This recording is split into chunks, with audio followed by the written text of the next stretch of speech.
Welcome to 360 Tamil. CID season 2ல இருக்க ஒரு பர்டிகுலர் எபிசோடோட கதையை தான் நான் உங்களுக்காக கொண்டு வந்திருக்கேன். இந்த எபிசோடோட கதையே சூப்பரா இருக்கும். நான் பிளாட்டை சொல்றேன், பிளாட்டே உங்களுக்கு ரொம்ப பிடிக்கும் பாருங்களேன். ஆக்சுவலா ஒரு காரை புதுசா லான்ச் பண்ண போறாங்க. அதுக்கான ஓப்பனிங் ஃபங்க்ஷன்லாம் நடந்துட்டு இருக்கு.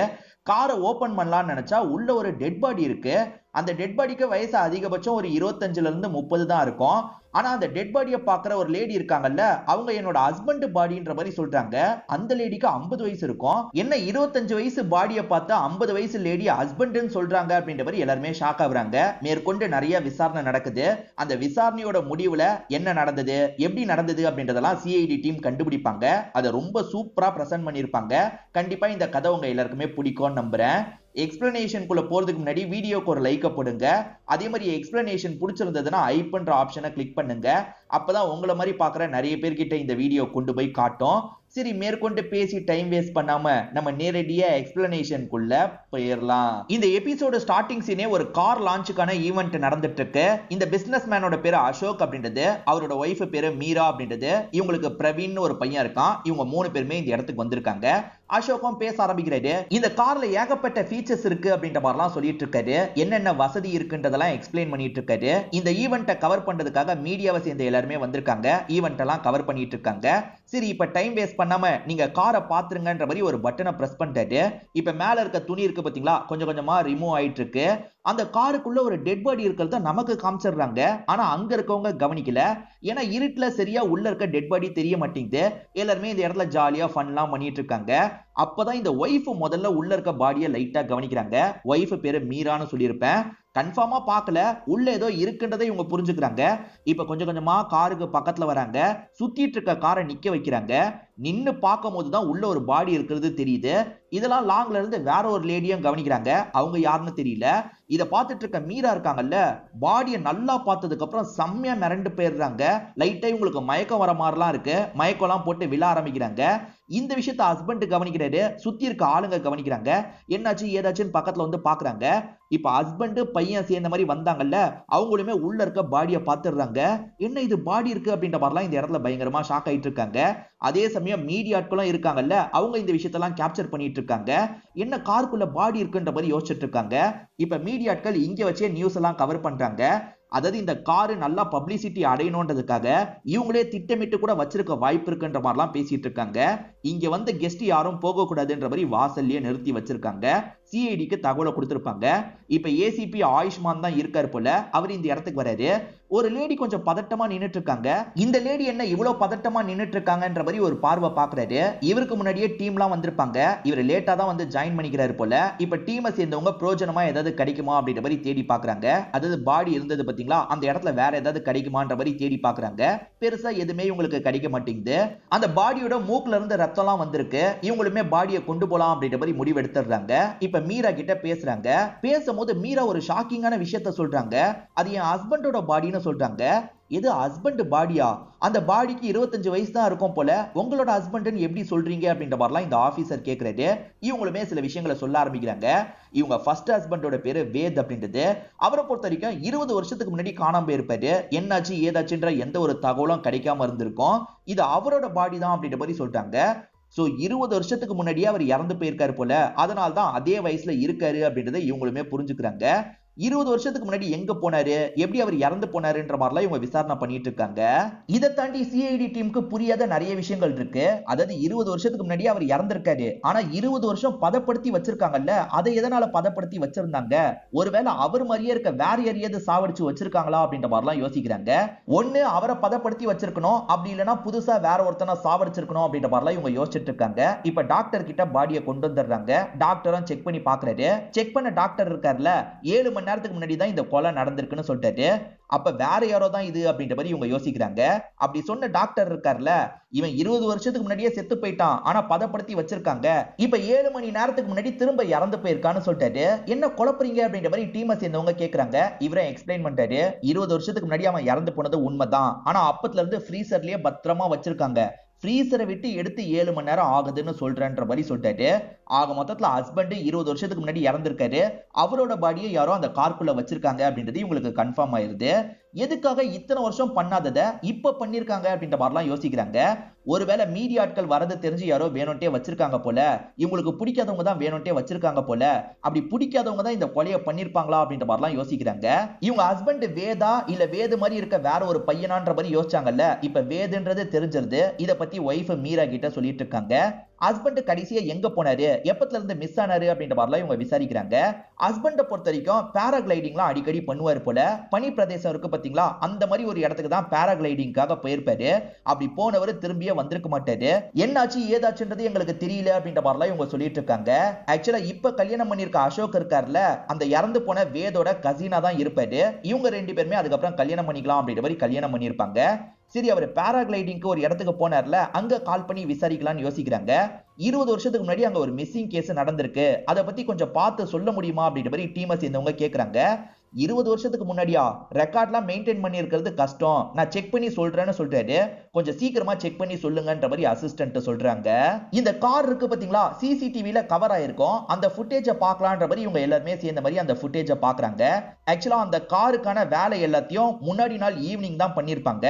அந்த ஈவினிங்ல இருந்து பார்க்க ஆரம்பிக்கலாம் அப்படின்ற மாதிரி இவங்களுமே பார்க்க ஆரம்பிக்கிறாங்க.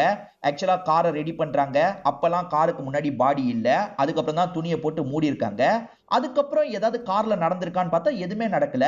அப்ப எந்த கேப்ல உள்ள பாடி வந்தது அப்படின்ற மாதிரி இவங்க எல்லாருமே பயங்கரமா கன்ஃபியூஸ் ஆயிட்டு இருக்காங்க. அது எப்படி சார் காரை ரெடி பண்ணும்போது முன்னாடி பாடி இல்ல, ஆனா வேலைலாம் முடிச்சதுக்கு அப்புறம் முன்னாடி பாடி வந்துருச்சு, நடுவுல யாருமே வந்த மாதிரியே தெரியலையே அப்படின்ற மாதிரி இவங்க எல்லாருமே பயங்கரமா டிஸ்கஸ் எல்லாம் பண்ணிட்டு இருக்காங்க. இந்த சமயம் தான் அங்க இருக்கிற நபர் கிட்ட இருந்து கால் வருது. அதாவது டீடைல பார்த்துட்டு சொல்றேன்னு ஒருத்தர் சொன்னாரு பாத்தீங்களா, அவருமே கால் பண்ணி சொல்றாரு. ஆமா, இந்த இடத்துக்கு வேதுன்னு ஒருத்தர் வந்திருக்காரு, இங்க இருக்க ஹோட்டல்ல தான் தங்கி இருக்காரு, என்னாச்சு ஏதாச்சுன்னு தெரியல, காணாம போயிருக்காரு, கம்ப்ளைண்ட்லாம் இங்கேயும் தந்திருக்காங்க, அவங்க ஃபேமிலி கிட்டயும் இன்ஃபார்ம் பண்ணிருக்காங்க, கடைசி வரைக்கும் அவர் கிடைக்கல போல அப்படின்ற மாதிரிலாம் சொல்லிட்டாரு. சரி, ஓகே ஓகேன்ற மாதிரி இவங்க ஏத்துக்கிறாங்க. இப்ப ஏசிபி ஒரு தியரியை சொல்லிட்டாரு. அவர் பனி நிறைஞ்ச இடத்துல தான் காணாம போயிருக்காரு, ஒருவேளை ஆக்சிடென்ட் ஆகி அவர் அந்த இடத்துல அப்படியே பனியிலேயே இருந்திருக்க வாய்ப்பு இருக்கு, 20 வருஷமா பனியில இருந்ததுனால அவரோட பாடி அப்படியே இருந்திருக்க வாய்ப்பு இருக்கு, அதை யாரோ எடுத்துட்டு வந்து இங்க வச்சிருக்காங்க அப்படின்ற மாதிரி சொல்லிட்டாரு. ஆனா அதுல சில ப்ராப்ளம் இருக்கு அப்படின்ற மாதிரி அபிஜித் சொல்லிட்டாரு. அது என்ன ப்ராப்ளம்னு பாத்தீங்கன்னா, அங்க இருந்து எடுத்துட்டு வரதுக்கு டிராவலிங் டைம் 15 மணி நேரம் ஆகும், ஆனா 7 மணி நேரம் தான் ஆகுதுன்ற மாதிரி இவங்க டாக்டர் சொல்லியிருப்பாரு. அந்த ஊர்ல இருந்து இந்த ஊர் வரைக்கும் ஃப்ரீசர் பாக்ஸ்ல வச்சே கொண்டு வரதும் கஷ்டம், அதான் குழப்பமா இருக்குன்னு சொல்றாரு. இதை தாண்டி பாடியை இங்க கொண்டு வந்துட்டாங்கன்னு கூட வச்சுக்கலாம், எப்படி காருக்குள்ள கொண்டு போனாங்க, சிசிடிவில எப்படி மாட்டாம கொண்டு போனாங்கன்னு யோசிக்கும் போது அபிஜித்துக்கு ஒரு ஐடியா கிடைக்குது. அதாவது காரோட முன் சீட்டு தானே தெளிவா அந்த சிசிடிவில தெரிஞ்சது, பின்னாடி ஒரு இடம் இருக்கும்ல, அங்க பாடியை வச்சிருக்கலாம், யாராவது பின்வழியா நுழைஞ்சு அந்த பாடியை கொண்டு போய் சீட்ல வச்சிருக்கலாம்ன்ற மாதிரி யோசிக்கிறாங்க.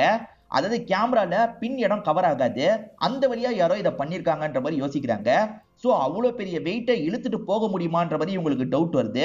இவங்களுமே பங்கஜை வச்சு செக் பண்ணி பார்க்கலாம்னு யோசிக்கிறாங்க. இப்ப பங்கஜ் 100 கிலோ இருக்காருன்னா 100 கிலோல ஒரு பொம்மையை வர வச்சிடுறாங்க. அந்த பொம்மையை நீ இழுத்துட்டு போய் வையே அப்படின்ற மாதிரி சொல்றாங்க. சரி, ட்ரை பண்றேன் அப்படின்ற மாதிரி பங்கஜ் இருக்காரு பாத்தீங்களா, கஷ்டப்பட்டு இழுக்க ஆரம்பிக்கிறாரு. ஒரு வழியா இவருமே டிரைவிங் சீட்டுக்கு கொண்டு போய் வச்சிடுறாரு. பாஸ், நான் பண்ணிட்டேன், மத்தவங்களால பண்ண முடியாது, அதுவும் பொண்ணுங்களால சுத்தமா பண்ணவே முடியாதுன்ற மாதிரி சொல்லிட்டாரு. ஏன் பொண்ணு கில்லரா கூட இருக்கலாம்ல, அதனால பொண்ணுங்களால பண்ண முடியுமா இல்லையான்றதை செக் பண்ணணும்னு யோசிக்கிறாங்க.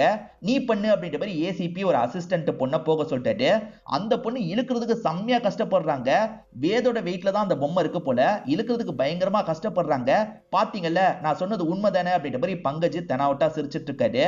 ஆனா கஷ்டப்பட்ட அந்த பொண்ணு இருக்காங்கல்ல, ஒரு ஸ்டேஜ்ல இழுக்கலாம் செய்யறாங்க. ஒரு வழியா அந்த டிரைவிங் சீட்டு கிட்டே கொண்டு போய் உட்கார வச்சிடுறாங்க. இப்ப பங்கஜ பார்த்து இவரு சிரிக்கிறாரு. என்ன பங்கஜ், பொண்ணுங்களால முடியாதுன்னு சொன்ன, அவதான் பண்ணிட்டாலே அப்படின்ற மாதிரிலாம் இந்த ஏசிபி கிண்டல் பண்ணிட்டு இருக்காரு. சோ பொண்ணால கூட இழுத்துட்டு போக முடியும்ன்றது இவங்களுக்கு தெரிஞ்சிருது. பொண்ணோ பையனோ யாரோ ஒருத்தர் இந்த மாதிரி தான் பாடியை கொண்டு போய் வச்சிருக்காங்கன்றதை இவங்க கண்டுபிடிக்கிறாங்க. இப்ப ஒய்ஃப் மீரா கிட்ட விசாரணை பண்றதுக்காக வராங்க. யார் இப்படி பண்ணிருப்பாங்கன்னு நினைக்கிறீங்கன்ற மாதிரி கேக்குறாங்க. எனக்கு ஒண்ணுமே புரியல, 20 வருஷத்துக்கு முன்னாடி காணாம போனவர் திடீர்னு கிடைச்சிருக்காரு, எனக்கு எப்படி ரியாக்ட் பண்றதுன்னு கூட தெரியல, யார் இப்படி பண்ணிருப்பாங்கன்னு என்னால யோசிக்கவே முடியல, என்னோட பையன் கிட்ட கூட இந்த விஷயத்த சொல்ல, இவனோட அப்பா அசோக் தான் நினைச்சிட்டு இருக்கான், இப்ப பையனுக்கு இதெல்லாம் தெரிஞ்சு ரொம்ப ஷாக் ஆயிட்டான் அப்படின்ற மாதிரி இவங்க புலம்பிட்டு இருக்காங்க. இன்னொன்று பக்கம் வேற டீம் மெம்பர்ஸ் இருக்காங்கல்ல, அந்த பையன் கிட்ட பேசிட்டு இருக்காங்க. அந்த பையனுக்கு தன்னோட அப்பா அசோக்ன்ற மாதிரி தான் நினைச்சிருப்பான். இப்பதான் வேது தான் அப்பான்றது இவனுக்கு தெரிய வருது. இதை நினைச்சு ரொம்ப உடஞ்சு போயிருக்கான். என் அப்பாவை யார் இப்படி பண்ணிருப்பான்ற மாதிரிலாம் கேட்டுட்டு இருக்கான். இப்ப அசோக் கிட்ட பேசி பாக்குறாங்க. உங்க பிராண்டுக்கு போட்டியாளரா யாராவது இருப்பாங்கல்ல, அவங்க இதுல சம்பந்தப்பட்டிருக்க வாய்ப்பு இருக்கான்னு கேக்குறாங்க. அவங்க சம்பந்தப்பட்டிருந்தாலும் வேற மாதிரி தான் என்ன அட்டாக் பண்ணுவாங்க. இந்த மாதிரி எதுக்கு அட்டாக் பண்ண போறாங்க? அவங்களுக்கு எப்படி வேதோட பாடி கிடைச்சிருக்கும்? எனக்கு ஒண்ணுமே புரியலன்ற மாதிரிலாம் சொல்லிட்டு இருக்காரு. ஆக மொத்தத்துல இந்த ஃபேமிலி மெம்பர்ஸ் மூலியமா பெருசா எந்த ஒரு தகவலும் வாங்க முடியல. இறந்து போன வேத பொறுத்த வரைக்கும் ஒரு சிஸ்டர் இருப்பாங்க. அவங்க கிட்ட போய் பேசி பார்க்கலான்ற மாதிரி யோசிக்கிறாங்க. அந்த சிஸ்டர் பேரு காவியா அப்படின்றது. இப்ப காவியாவை பார்த்து பேசுறதுக்காக வந்துடுறாங்க. வேதோட அப்பா பெரிய பணக்காரரு. வேதுக்கு ஒரு குறிப்பிட்ட அமௌண்ட்டும் பொண்ணுக்கு ஒரு குறிப்பிட்ட அமௌண்ட்டும் பிரிச்சு வச்சிருப்பாரு. வேதுக்கு அமௌண்ட் அதிகமா இருக்குன்ற மாதிரி காவியா பிரச்சனை எல்லாம் பண்ணிருப்பாங்க. இத பத்திலாம் மீரா சொல்லிதான் உங்களுக்கு தெரிய வந்திருக்கு. வேது இறந்து போனதுக்கு அப்புறம் எல்லா சொத்தும் மீராக்கு போயிருச்சு. அதனால உங்களுக்கு கோவம் வந்திருக்கு. நீங்க தான் இதுல சம்பந்தப்பட்டிருக்கீங்கல்ல, உண்மையை சொல்லுங்கன்ற மாதிரிலாம் அபிஜித் லாக் பண்ற மாதிரி கேள்வி கேட்கிறாரு. சார் என்ன சார் பேசிட்டு இருக்கீங்க? அதுக்காக என்னோட அண்ணனை சாவடிச்சு 20 வருஷம் நான் தான் மறைச்சு வச்சிருந்தேன்னு சொல்ல வரீங்களா? நான் எதுக்கு சார் மறைச்சு வச்சிருக்க போறேன்? மறைச்சு வச்சிருக்கிறதுனால எனக்கு சொத்து கிடைச்சிருமா? அதெல்லாம் இல்ல சார் அப்படின்ற மாதிரி இவங்க சொல்லிட்டு இருக்காங்க. சொல்ல போனா எனக்கு என்னமோ அந்த அசோக் மேலதான் டவுட் இருக்குன்னு சொல்றாங்க. அசோக் மேல டவுட்டா ஏன்ற மாதிரிலாம் கேக்குறாங்க. அசோக் அவ்வளவு நல்லவன்லாம் கிடையாது. என் அண்ணி சீக்கிரமா கல்யாணம் பண்ணிக்கிட்டாங்க. ஆக்சுவலா அப்படி கல்யாணம் பண்றதுக்கு இவன் தான் ட்ராப் பண்ணிருக்க வாய்ப்பு இருக்கு சார். இவன் ஏற்கனவே ஒரு லேடி கூட குடும்பம்லாம் நடத்திட்டு இருந்தான். அந்த லேடியை விட்டுட்டு தான் என்னோட அண்ணியை கல்யாணம் பண்ணா அப்படின்ற மாதிரி இவங்க சொல்றாங்க. அந்த லேடியை பத்தி தெரியுமான்றபடி இவர் கேட்கிறாரு. அந்த லேடியோட பேரு ஸ்வேதா. எனக்கு விசாரிச்ச வரைக்கும் இவ்வளவுதான் தெரிஞ்சது. அதுக்கு மேல நான் விசாரிக்கிறத பத்தி யோசிக்கலன்னு சொல்றாங்க. ஸ்வேதான்ற பேர் கிடைச்சிருக்குல்ல, இது மூலியமா நம்ம ஏதாவது பண்ணலாம் அப்படின்ற மாதிரி இவங்களுமே இங்க இருந்து கிளம்ப ஆரம்பிக்கிறாங்க. இப்ப அசோக்கும் குடும்பமும் இந்த இடத்துக்கு வந்திருக்காங்க. வந்தவங்க இருக்காங்கல்ல, அந்த பாடியை நாங்க பார்க்கணும்ன்ற மாதிரி சொல்றாங்க. பையன் பார்க்கணும்னு ஆசைப்படுறான், காட்டுங்கன்ற மாதிரிலாம் கேக்குறாங்க. கார்கி என்ன சொல்றாங்கன்னா, அப்படிலாம் இந்த இடத்துக்குள்ள விட முடியாது. பர்மிஷன்லாம் நீங்க வாங்கணும். எட்டுங்க கிட்ட பர்மிஷன் வாங்கிட்டு வாங்க, அதுக்கப்புறம் விடுறத பத்தி யோசிக்கிறோன்ற மாதிரி சொல்றாங்க. சரி ஓகேன்ற மாதிரி இவங்களும் இங்க இருந்து கிளம்புறாங்க. அசோக்கோட ஃபர்ஸ்ட் ஒய்ஃப் பேரு ஸ்வேதான் தெரிஞ்சிருச்சுல, அந்த லேடியோட இடத்தை கண்டுபிடிச்சு இவங்களுமே விசாரணை பண்றதுக்காக வந்துடுறாங்க.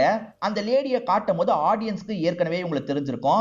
காரணம் என்னன்னா, ஆயுஷ்மான் வரும்போது ஒரு லேடி பதட்டமா அந்த இடத்துல நின்னுட்டு இருந்தாங்கல்ல, அந்த லேடி தான் ஸ்வேதாவா இருப்பாங்க.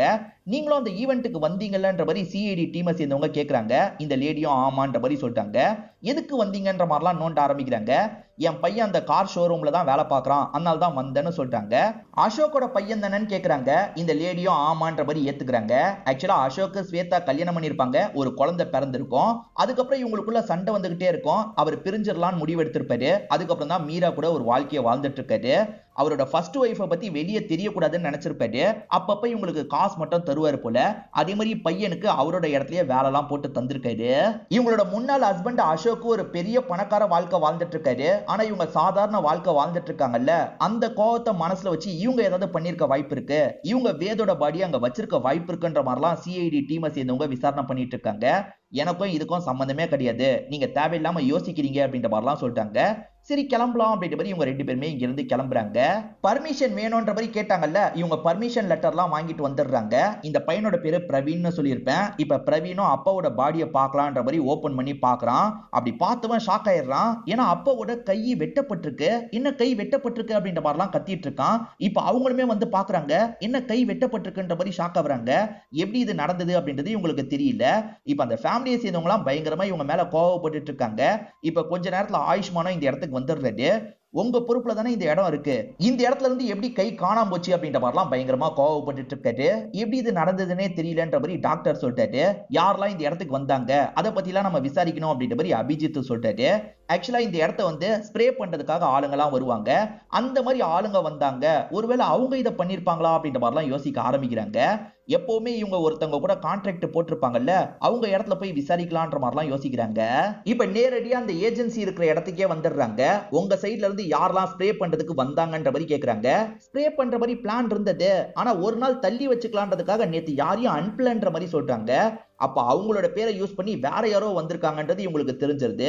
எப்பவுமே வரவங்க தானே அப்படின்ற மாதிரி செக்யூரிட்டியும் உள்ள அனுப்பியிருப்பாரு. அதனாலதான் இந்த குழப்பமே நடந்திருக்கு. ஸ்ப்ரே பண்றதுக்காக வந்தவங்க இருக்காங்க பாத்தீங்களா, நைஸா கையை வெட்டி இங்க இருந்து கொண்டு போயிருக்காங்கன்னு தெரிய வருது. சரி அவங்களோட ஃபேஸை கவனிச்சிங்களா அப்படின்ற மாதிரி செக்யூரிட்டி கிட்ட இவங்க விசாரணை பண்றாங்க. இல்ல சார் ஃபேஸை கவனிக்கல அப்படின்ற மாதிரி சொல்லிட்டாரு. இவ்வளவு கேர்லெஸ்ஸா இருப்பீங்களா அப்படின்ற மாதிரி இவங்களுமே கோவப்பட்டு இருக்காங்க. சோ வந்து எடுத்துட்டு போனவங்க யாருன்னு தெரியல.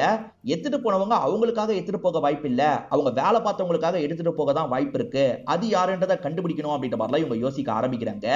இப்ப நைட்டு நேரம் அபிஜித் கார்ல வந்துட்டு இருக்காரு. அப்ப வேற ஒருத்தர் கார்ல வெயிட் பண்றாரு. இந்த நேரம் இவர் எதுக்காக இங்க வெயிட் பண்றாரு அப்படின்ற மாதிரி இவங்களுமே பக்கத்துல போய் விசாரணை பண்ணிட்டு இருக்காங்க. அவர்கிட்ட ஐடி கார்டெல்லாம் கேக்குறாங்க. இருங்க எடுக்கிறன்ற மாதிரி அவர் யோசிச்சுக்கிட்டே எடுக்கிறதுக்கு போறாரு. அந்த கேப்ல வேற ஒரு கார் இவங்களை கிராஸ் பண்ணி போகுது. அந்த காருக்குள்ள இருந்து ஒரு பாக்ஸ் வெளியே வந்து விழுது. நமக்கு தான் பாக்ஸை யாரோ போட்டு போயிருக்காங்கன்ற மாதிரி அபிஜித்தும் அந்த பாக்ஸை எடுக்கிறதுக்காக பக்கத்துல வராரு. அந்த கேப்ல இவங்க நிறுத்தி வச்ச நபர் கார் எடுத்துட்டு கிளம்புறாரு.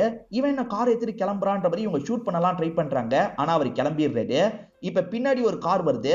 அந்த கார்ல வரவர் ஒரு போலீஸ் ஆபீசரா தான் இருப்பாரு. முன்னாடி போனானே அவனை துரத்திட்டு தான் நான் வந்தேன்ற மாதிரிலாம் இவர் சொல்லிட்டு இருக்காரு. இந்த டைம் நெட்ஃபிளிக்ஸ்ல ஜுவல் தீஃப்னு ஒரு படம் வெளியாச்சு. அந்த படத்தோட ப்ரொமோஷனுக்காக அதுல நடிச்ச சில ஆக்டர்ஸ் தான் வந்திருப்பாங்க. ஆக்சுவலா முதல்ல கிளம்புனவர் அந்த படத்துல வில்லனா இருப்பாரு. இப்போ வந்திருக்காரு பாத்தீங்களா, இவர் அந்த படத்துல ஒரு முக்கியமான ரோல் பண்ணிருப்பாரு. சும்மா அந்த படத்தை சிங்க் பண்றதுக்காக தான் இந்த மாதிரி ஒரு சீனை வச்சிருக்காங்க. இதுக்கும் கதைக்கும் சம்பந்தம் கிடையாது. இவர் இருக்கார்ல, அவன் எந்த வழியா போனான்ற மாதிரிலாம் சிஐடி கிட்ட கேக்குறாரு. சிஐடியும் வழியை சொல்லிடுறாங்க. சரி நான் பாத்துக்கிறேன்ற மாதிரி இவருமே வண்டி எடுத்துட்டு கிளம்புறாரு. இந்த பாக்ஸ் வந்தது சிஐடி டீமுக்கா தான் இருக்கும். சிஐடி டீம் ஓபன் பண்ணி பாக்குறாங்க. பார்த்தா காணாம 2 கையும் உங்களுக்கு கிடைச்சிருது. கையில எப்பவுமே கைரேகை ஒரு இடத்துல இருக்கும் பாத்தீங்களா, அந்த இடத்த மட்டும் பிச்சு எடுத்த மாதிரி உங்களுக்கு தெரியுது. டாக்டர் கிட்ட செக் பண்ண சொல்றாங்க. நீங்க நினைச்சது சரிதான், அந்த இடத்த மட்டும் யாரோ பிச்சு எடுத்திருக்காங்கன்ற மாதிரிலாம் சொல்றாரு. யாரா இருக்கும்? அப்ப கைரேகைக்காக தான் கையே வெட்டி இருக்காங்க. கைரேகை எதுக்கு தேவைப்படுமா இருக்கும்? சீக்ரெட் லாக்கர் ஏதாவது இருக்குமான்ற மாதிரிலாம் யோசிக்கிறாங்க. அந்த அசோக் மீராவோட வீட்டை பத்தி செக் பண்ணும்போது சில விஷயங்கள் தெரிய வருது. அவங்களோட வீட்டுல பவரை அதிகமா யூஸ் பண்றாங்கன்னு தெரிய வருது. இவ்வளவு பவரை எதுக்காக யூஸ் பண்ண போறாங்கன்ற மாதிரி இவங்க யோசிக்கிறாங்க. ஒரு பாடியை பதப்படுத்தணும்னு வச்சுக்கோங்களேன், அதுக்கான ஃப்ரீசருக்கு ரொம்ப கரண்ட் வேஸ்ட் ஆகும்ன்றது இவங்களுக்கு தெரிய வருது. அந்த மாதிரி ஃப்ரீசர்ல அவங்களே பாடியை வச்சிருக்க கூட வாய்ப்பு இருக்குன்னு யோசிக்கிறாங்க. பங்கஜ், நீ நேரடியா அந்த இடத்துக்கு போ, அவர் உண்மையிலேயே பேராகிளைடிங் பண்றதுக்காக அந்த இடத்துக்கு போனாரான்றத விசாரி அப்படின்ற மாதிரி சொல்றாங்க. சரின்ற மாதிரி இவர் ஏத்துக்கிறாரு. அதே சமயம் அவங்க வீட்டுல ஃப்ரீசர் இருக்கா, அந்த ஃப்ரீசர்ல தான் பாடியை இத்தனை வருஷம் வச்சிருந்தாங்களான்றதை கண்டுபிடிக்கணும். அவங்க வீடு முழுக்க செக் பண்ணி பார்க்கணும்ன்ற மாதிரி யோசிக்கிறாங்க. இப்ப அசோக் மீராவோட வீட்டுக்கு வந்துடுறாங்க. வீட்டை செக் பண்ணோம், எங்களை டிஸ்டர்ப் பண்ணாம உட்காருங்கன்ற மாதிரி அவங்க 2 பேரையும் உட்கார சொல்றாங்க. ஒரு இடம் விடக்கூடாது, எல்லா இடத்தையும் செக் பண்ணோம் அப்படின்ற மாதிரி இவங்களுமே செக்லாம் பண்ண ஆரம்பிக்கிறாங்க. இந்த பையன் மட்டும் லைட்டா முழிக்கிற மாதிரி நமக்கு தெரியுது. வேதுக்கு காவியான்னு ஒரு தங்கச்சி இருந்த மாதிரி காமிச்சாங்கல்ல, அந்த தங்கச்சி வீட்டையும் செக் பண்ணோன்ற மாதிரி வேற ஒரு டீம் இந்த இடத்துக்கு வந்திருக்காங்க. இந்த தங்கச்சி லைட்டா இந்த இடத்துல முழிச்சிட்டு இருக்காங்க. அதே சமயம் பங்கஜ் இருக்காரு பாத்தீங்களா, அந்த இடத்துக்கு வந்துட்டாரு. அதாவது வந்து இமாச்சல்ல அந்த பகுதி இருக்கு போல, அந்த இடத்துக்கு வந்துட்டாரு. அங்க இருக்கவர்கிட்ட விசாரணை எல்லாம் பண்ணிட்டு இருக்காரு. விசாரணை பண்றதுல இவர் சில விஷயங்களை மறைக்கிற மாதிரியே தோணுது. ஏன்னா ப்ராப்பரா எந்த ஒரு ரெக்கார்டுமே இவர்கிட்ட இல்ல. அப்புறம் எப்படி 20 வருஷத்துக்கு முன்னாடி அவர் வந்ததை பத்தி எல்லாம் இவர் சொல்றாருன்ற மாதிரி பங்கஜுக்கு டவுட் வருது. அந்த டைம்ல குரூப் போட்டோ மாதிரி எடுத்திருப்பாங்க. அந்த குரூப் போட்டோல வேத் எங்க இருக்காருன்றது பங்கஜுக்கு தெரியுது. இதுல வேத் எங்க இருக்கான்றதை காட்டுங்கன்ற மாதிரி இந்த ஏஜென்ட் கிட்ட கேக்குறாரு. வேத் யாருன்னு தெரிஞ்சா இவர் சட்டுன்னு காட்டணும்ல, ஆனா வேத் யாருன்னே இவருக்கு தெரியல. இவர் திருத்திருன்னு முடிச்சிட்டு இருக்காரு. என்ன இவ்வளவு திருத்திருன்னு முடிச்சிட்டு இருக்காரு? அப்ப வேத பத்தி இவருக்கு எதுவுமே தெரியல, இவர் பொய் சொல்லியிருக்காரு போல அப்படின்றது பங்கஜுக்கு தெரிஞ்சிருது. ஒழுங்கா உண்மையை சொல்லுங்க அப்படின்ற மாதிரிலாம் மிரட்டுறாரு. அசோக்கோட வீட்டை அபிஜித்தும் ஆளுங்களும் செக் பண்ணிட்டு இருக்காங்க. அப்ப அபிஜித் அங்க இருக்க புக்கெல்லாம் நகர்த்துறாரு. பின்னாடி ஒரு வழி இருக்கிறது இவருக்கு தெரிய வருது. இந்த இடத்துல ஒரு சீக்ரெட் வழி இருக்கு போல அப்படின்ற மாதிரி அந்த வழியை நோக்கி போயிட்டு இருக்காரு. இந்த சைடு சச்சின் அப்படின்ற ஒரு ஆபீசர் தான் செக் பண்ணிட்டு இருக்காரு. டைல்ஸ்ல வித்தியாசமா சவுண்ட் கேக்குது. அண்டர் கிரவுண்ட்ல ஒரு இடம் இருக்குன்றதை இவர் புரிஞ்சுக்கிறாரு. உள்ள போய் செக் பண்ணோம் அப்படின்ற மாதிரி உள்ளலாம் இறங்கி போக ஆரம்பிக்கிறாரு. ஆக மொத்தத்துல 2 பேரோட வீட்லயும் சீக்ரெட்டா ஒரு வழி இருக்கிறது தெரிய வருது. இப்ப அபிஜித் இருக்கார்ல, மறைச்சு வச்சிருக்க ஃப்ரீசரை கண்டுபிடிச்சிடுறாரு. சோ பாடியை இங்கதான் வச்சிருந்திருக்காங்கன்றது இவருக்கு தெரிஞ்சிருது. இப்ப பங்கஜ் இருக்கார்ல, சார் இந்த ஏஜென்ட் இவ்வளவு நேரம் நம்ம கிட்ட போய் தான் சார் சொல்லியிருக்கான், அவர் அந்த வருஷம் வந்திருக்காரு, ஆனா வேது காணாம போன டேட் இங்க இல்லன்னு சொல்லிட்டாரு. ஆமா பங்கஜ், அவர் அங்க இல்ல, இங்கதான் இருந்திருக்காரு அப்படின்ற மாதிரி அபிஜித் சொல்லிட்டாரு. அப்படியே கட் பண்ணி சச்சினை நமக்கு காட்டுறாங்க. அங்க ஒரு சீக்ரெட் லாக்கர் இருக்கிறத பாக்குறாரு. ஒழுங்கா இதுக்கான பாஸ்வேர்டை சொல்லுங்கன்ற மாதிரிலாம் கேக்குறாரு. இந்த லேடி இருக்காங்கல்ல, ஒரு கண்ணாடி கிளாஸ் எடுத்து தராங்க. அங்கதான் இவங்க அந்த விரல்ல இருந்து எடுத்ததை வச்சிருக்காங்க. அதாவது கைரேகையை வச்சிருக்காங்க. இவர் கைரேகையை வச்சு அதை ஓபன் பண்ணிடுறாரு. உள்ள பார்த்தா பார்பாரா நிறைய கோல்டு இருக்கு. இவ்வளவு கோல்டான்ற மாதிரி இவங்க ஷாக்லாம் ஆயிட்டு இருக்காங்க. இப்ப 3 பேரையும் உட்கார வச்சிடுறாங்க. அதாவது காவியா, மீரா, அசோக்னு 3 பேரையும் உட்கார வச்சிடுறாங்க. ஒழுங்கா சொல்லுங்கன்ற மாதிரி கேக்குறாங்க. காவியா தான் முதல்ல பேச ஆரம்பிக்கிறாங்க. காவியாவோட அப்பா இருக்காரு பாத்தீங்களா, நிறைய காசை சேர்த்து வச்சிருப்பாரு. கருப்பு பணம் நிறைய வச்சிருப்பாரு. அது எல்லாத்தையும் கோல்டு பாரா மாத்தி ஒரு இடத்துல ஒளிச்சு வச்சிருப்பாரு. அதுக்கான கீயை பையன் கிட்ட தந்திருப்பாரு. அதாவது பையனோட விரல் தான் கீயா இருக்கும். அண்ணனோட விரல் தான் கீன்றதே உங்களுக்கு தெரியும். சீக்கிரமா பிரிச்சுக்கலாம் அப்படின்ற மாதிரி அண்ணன் சொல்லியிருப்பாரு. ஆனா அண்ணன் திடீர்னு காணாம போயிருப்பாரு. அச்சச்சோ அது எடுக்க முடியாம போயிருச்சு அப்படின்ற மாதிரி இவங்க ஃபீலிங்ல இருந்திருப்பாங்க. 20 வருஷம் கழிச்சு அண்ணனோட பாடி கிடைச்சது பாத்தீங்களா, பேசாம அந்த விரலை வெட்டி எடுத்துட்டா என்னன்ற மாதிரி யோசிச்சிருப்பாங்க. இவங்க செட் பண்ணி தான் ஆளுங்களை உள்ள அனுப்பியிருப்பாங்க. சாமர்த்தியமா அந்த விரலை மட்டும் தூக்கி இருப்பாங்க. நான் அந்த காசு எடுக்கிறதுக்காக தான் விரலை எடுத்தேன், மத்தபடி எதுவும் இல்லைன்னு சொல்றாங்க.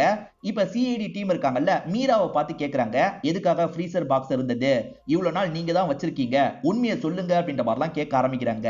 இப்ப மீராவும் நடந்த விஷயத்த சொல்றாங்க. ஆக்சுவலா வீட்டுல தான் வேத வந்து முடிவு பண்ணி கல்யாணம் பண்ணி வச்சிருப்பாங்க. ஆனா இவங்களுக்கு வேத பெருசா பிடிக்கல. வேதோட கசினான இந்த அசோக தான் பிடிச்சிருக்கும். அதாவது அசோக் சொந்தக்காரர்னு சொன்னல, இந்த அசோக தான் பிடிச்சிருக்கும். சோ வேதோட ஒய்ஃபா இருக்கும் போதே வேத இவங்க சீட் பண்ண ஆரம்பிச்சிருப்பாங்க. அடிக்கடி இந்த அசோக் கூட ஒன்னாலா இருக்க ஆரம்பிச்சிருப்பாங்க. அப்படி ஒன்னா இருக்கிறத ஒரு நாள் வந்த வேது கவனிச்சிருப்பாரு. இவங்க ரெண்டு பேருக்குமே என்ன பண்றதுன்னு தெரியல. வேற வழியே இல்ல, வேதோட கதையை முடிச்சாகணும் அப்படின்ற மாதிரி இவர் இருக்காரு பாத்தீங்களா, ஒரு தலகாணியை வச்சு நெரிச்சிருப்பாரு. அவரோட கதையை முடிச்சிருப்பாரு. ஆனா பாடியை டிஸ்போஸ் பண்ண வேணாம், நம்ம வச்சுக்கணும் அப்படின்ற மாதிரி இவங்க யோசிச்சிருப்பாங்க. காரணம் வேத அடிக்கடி ஒய்ஃபு கிட்ட ஒரு விஷயத்த சொல்லுவாரு, என் அப்பாவோட சீக்ரெட் லாக்கர்ல நிறைய கோல்டு பார்லாம் இருக்கு, அதுக்கான கீயே நான் தான்ற மாதிரி சொல்லியிருப்பாரு. ஹஸ்பண்ட் கண்ணை மீன் பண்றாரா, வேற எதை மீன் பண்றாரு அப்படின்றது இவங்களுக்கு புரிஞ்சிருக்காது. ஹஸ்பண்ட் இறந்து போனதுக்கு அப்புறம் பாடியை நம்மளே வச்சுக்கலாம், என்னைக்கு அந்த கோல்டு பாரை பத்தி தெரியுதோ ஓபன் பண்றதுக்கு ஹஸ்பண்ட் பாடியை யூஸ் பண்ணலாம் நினைச்சிருப்பாங்க. இவ்வளவுதான் சரி எங்களுக்கு தெரியும், ஆனா நாங்க வச்சிருந்த பாடி எப்படி அந்த காருக்கு போச்சுன்றது எங்களுக்கு தெரியாதுன்னு சொல்றாங்க. உங்களோட 2 பசங்க சேர்ந்து தான் இந்த விஷயத்த பண்ணிருக்காங்க அப்படின்ற மாதிரி அபிஜித் சொல்றாரு. அதை கேட்கிற அசோக்கும் இந்த இடத்துல ஷாக் ஆகுறாரு. ஆக்சுவலா அசோக்கோட இந்த பையன் பேரு பிரவீன் சொன்ன பாத்தீங்களா, அந்த பிரவீன் ஒரு நாள் இவர் அந்த ரூமை விட்டு வெளியே வரத கவனிச்சிருப்பான். உள்ள போய் செக் பண்ணும் போதுதான் அங்க வேத பார்த்திருப்பான். வேதுன்னு ஒரு கேரக்டர் இருக்கிறதையே சொல்லாம தான் பையனை வளர்த்திருப்பாங்க. இருந்தாலுமே அப்பா அம்மா பேசும்போது இவன் கேட்டிருப்பான். அது மூலியமா வேது தான் நம்மளோட அப்பான்றதை இவன் புரிஞ்சிருப்பான்.